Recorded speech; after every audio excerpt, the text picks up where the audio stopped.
শেষ পর্যন্ত নিজের ভুল বুঝতে পেরে আসমানের থেকে দূরে সরে গেল তোতা। সম্পূর্ণ জানতে ভিডিওটিতে একটি লাইক করে প্রথম থেকেই দেখতে থাকো। গল্পের শুরুতেই দেখা যায় তোতার তো একটা অ্যাক্সিডেন্ট হয়েছে আর তোতা হসপিটালে ভর্তি। উদ্দালক আর কোজাগরি বসু চলে এসেছে দেখতে। এরপর তোতা বলে, মা বাবা তোমরা এসেছো? উদ্দালক বসু বলে, কি বলছিস তোতা? তোর এই বিপদের দিনে আমরা আসবো না সেটা হতে পারে কখনো? সেটা কখনো হবে না। আমি আর তোর মা দেখ এসেছি। এর মধ্যেই কোজাগরি বলে, হ্যাঁ রে তোতা, কেমন আছিস এখন? ভালো আছিস তো মা? কোনো কষ্ট হচ্ছে না তো? তোতা তখন বলে, না মা, আর কোনো কষ্ট হচ্ছে না। তোমরা চলে এসেছো, তোমাদেরকে চোখের সামনে দেখতে পাচ্ছি, এর থেকে ভালো কিছু আর কী বা হতে পারে। উদ্দালক বলে, শোন মা, আমরা চলে যাব এরপর এখান থেকে, তারপর যেন এখানে কেউ না আসে তোর সাথে দেখা করতে। তুই আর কারোর সাথে কোনো সম্পর্ক রাখিস না মা। তুই সেই আমার কত ভালো একটা মেয়ে যে কিনা পড়াশোনায় কোনো দিন কারোর থেকে পিছিয়ে ছিলিস না, সব সময় ফার্স্ট হয়েছিস।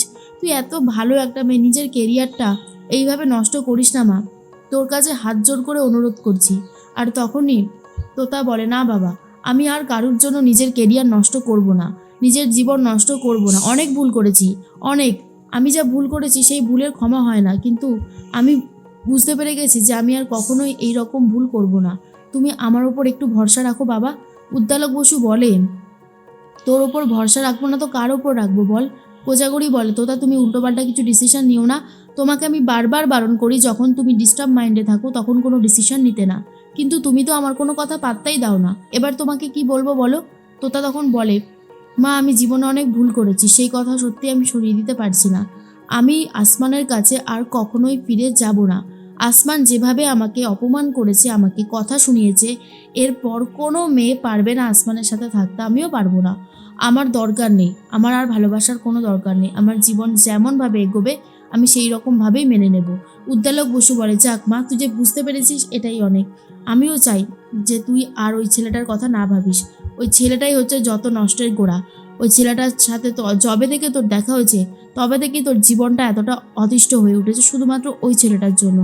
কোজাগরি বলে, হয়েছে, হ্যাঁ হয়েছে, এবার তুমি অন্তত একটু চুপ করবে? আর তখন উদ্দালক বসু বলে, চুপ তো আমি অনেক দিন আগে থেকেই করে গেছি। সব থেকে বড় কথা হচ্ছে, আমার মেয়ের যে এই অবস্থা করেছে আমি তাকে এত সহজে কোনোভাবেই ছেড়ে দেব না, কোনোভাবেই না।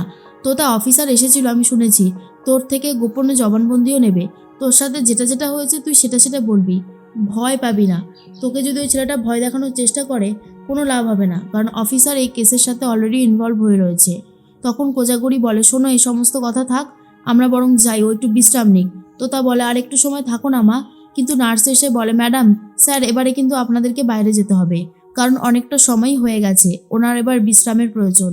উদ্দালক বসু বলে, হ্যাঁ হ্যাঁ, আমরা এক্ষুনি বাইরে চলে যাচ্ছি। তোতা, আমরা তাহলে আসি রে মা।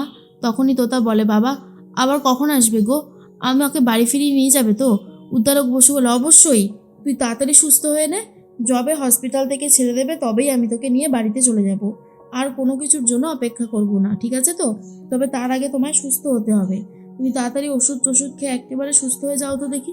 তোতা ভীষণ কান্নাকাটি করতে থাকে। কোজাগরি বুঝতে পারে যেটা হচ্ছে সেটা খুব একটা ভালো হচ্ছে না। এর মধ্যেই কোজাগরি বাড়ির দিকে রওনা দেয়। আর তখনই টিটো, টিনটিন সবাই মিলে অপেক্ষা করছে খবরটা শুনবে বলে, যে তোতার কি অবস্থা রয়েছে। তখনই টিটো বলে, মা তোতাকে কেমন দেখে আসলে? তখনই মা বলে, ভালো আছে, আর চিন্তার কোনো কারণ নেই, ডাক্তারবাবু বলেছে সে এখন আউট অফ ডেঞ্জার। টিটো তখন বলে, সত্যি কি আউট অফ ডেঞ্জার? ওর জীবনে তো ওই আসমান ডেঞ্জারটা কোনোভাবেই সরছে না। আজকে যা কিছু হয়েছে সব কিছুর জন্য শুধুমাত্র দায়ী যদি কেউ থাকে তাহলে সেটা হলে তুমি। এরপর কোজাগরি বলে, ব্যাস শুরু হলো। সব কিছুতে মাকে দোষারোপ করে এত যে কি আনন্দ পাও, আমি মাঝে মধ্যে সেটাই বুঝতে পারি না। ঠিক আছে, তোমাদের যা ইচ্ছে তোমরা তাই করো। শোনো, আমার মেয়ের প্রতি আমার যে দুর্বলতাটা আছে সেটা তো আমি জানি, সেটা তোমাদেরকে বুঝতে হবে না। কোকো তখন বলে, শোনো, তুমি এইরকমভাবে কেন বলছো বলো তো? এরপর টিনটিন বলে, দাদাভাই তো একদম ঠিক কথাই বলেছে।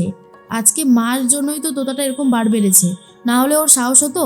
আমরা যেমনভাবে বারণ করেছিলাম আসমানের কাছে যেতে না, মা যদি এরকমভাবে বারণ করতো তাহলে তোতা কখনোই বাড়ি ছেড়ে যেত না। আজকে বাড়ি ছেড়ে গেল বলেই তো ওর একটা ভয়ানক অ্যাক্সিডেন্ট হলো।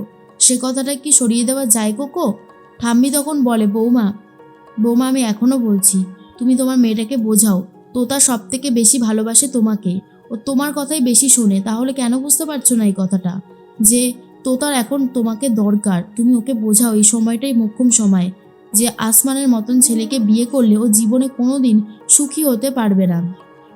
তখনই কোজাগরি বলে, মা থাক না এ সমস্ত কথা, এখন এ সমস্ত কথা বলে কী বা হবে, এগুলো বললে ঝামেলা ছাড়া আর কিছুই হবে না।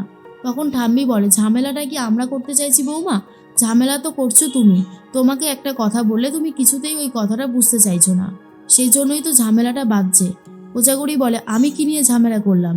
অন্যদিকে উদ্দালক বসু বলে, থাক মা, এই সমস্ত কথা যত উঠবে তত বেশি ঝামেলা হবে। আর সবথেকে বড় কথা, তোতা যে নিজের ভুলটা বুঝতে পেরেছে এইবার, সেটাই অনেক বড় কিছু। কারণ তোতা যদি নিজের ভুলটা বুঝতে না পারতো তাহলেই হতো সমস্যা। তোতা নিজের ভুল বুঝতে পেরেছে, ও বলেছে ও কখনোই আর আসমানের কাছে ফিরে যাবে না। আর টিটো তখন বলে, যাক, বুঝতে যে পেরেছে এই আমাদের 14 গোষ্ঠীর ভাগ্য। টিনটিন তখন বলে, ষোড়শিনী আগেই বলেছিল যে তোতা যখন ভুল করবে তখন বুঝতে পারবে, এখন ষোড়শিনীর কথাটাই মিলে গেল। এর মধ্যে কোকো বলে, ষোড়শিনীকে নিয়ে তুমি একটু বেশি ভাবনা চিন্তা করে ফেলেছো টিনটিনদা। তবে ষোড়শিনীকে কিন্তু আমাদের খুব একটা পছন্দ না, সেটা জানা তো, কাকিমা পছন্দ করে না। তখনই ষোড়শিনীর ব্যাপারে এইটা বললে একদমই টিনটিন মেনে নিতে পারে না। আর বলে, শোন কোকো, ষোড়শিনীও অনেক কথা বলে, বলে যে মায়ের মতন মহিলার সাথে সংসার জিনিসটা করা যায় না। টিটো তখন বলে, এই কথাটা একদম ঠিক বলেছে ষোড়শিনী, একদম বাস্তব ফ্যাক্ট বলেছে যে মায়ের সাথে সত্যি কোনো সংসার হয় না, কোনো সুস্থ স্বাভাবিক ভদ্র সংসার মায়ের সাথে থেকে করা যায় না। এর মধ্যেই প্রচণ্ড রেগে গেছে উদ্দালক বসু আর বলে, চুপ করবে তোমরা?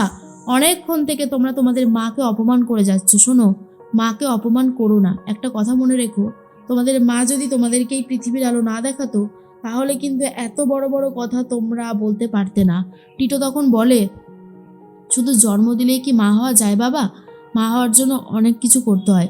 মা আমাদের কোনো কথা শোনে আজ পর্যন্ত?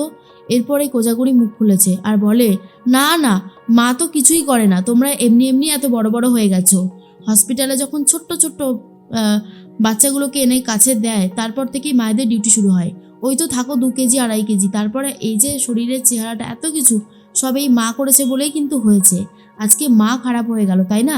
ভালো, খুব ভালো। শোনো, তোমাদের থেকে না আমি কিছু আশা করিও না, কিন্তু এই যে তোমরা অপমানগুলো করছো সেটা তো আমি মেনে নিতে পারবো না। কোকো বলে, মেনে নিও না কাকিমা, মেনে নেওয়াটাও তোমার উচিত হবে না। আমি তো বলছি তুমি কখনো মেনে নেবে না। আজকে যা কিছু হয়েছে সব কিছুর জন্য কখনোই মা দায়ী হতে পারে না। তো তার ভালো কাকিমা সবসময় চেয়ে এসেছে, এখনও সেটাই চায়। ঠাম্মি তখন বলে, কোকো তুই অন্তত এবার একটু চুপ কর, তুই ঝামেলা বাঁধাস না। এরপর উদ্দালক বসু বলে, কাল সকাল সকাল তোতাকে হসপিটাল থেকে বাড়িতে নিয়ে আসা হবে। তোমরা ওর সামনে আর কোনো ঝামেলা করবে না, আর ওই ছেলেটাকে নিয়েও কোনো কথা বলবে না। আমি চাই না ওই ছেলেটার নাম তোতার জীবনের সাথে আর জড়াক। অনেক বড় একটা অ্যাক্সিডেন্টের হাত থেকে বেঁচে এসেছে তোতা, তাই কোনো রকমের কোনো ঝুঁকি আমি আর নিতে পারবো না।